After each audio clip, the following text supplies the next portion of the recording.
যখন নাকি 1200 cinema hall ছিল, যখন নাকি 800 সিনেমা হল ছিল, তখন আমরা খেলতাম এই 1200-800 সিনেমা হলের সাথে। তখন ছবি রিলিজ হতো 5টা, আর প্রযোজক সমিতি সেটাকে ডিসাইড করে দিত। এখন তো কোনো বাবা মা নাই কোনো কিছু।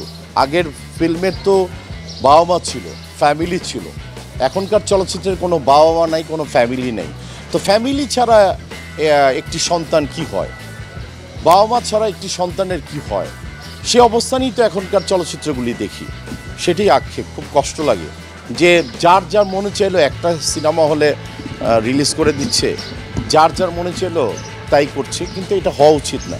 হার্ডলি এখনকার যে সিনেমা হলগুলি আছে তাতে হার্ডলি 4 থেকে 5টা ছবি রিলিজ হওয়া উচিত আমি মনে করি, কিন্তু আদৌ কি হয়েছে? হয়নি।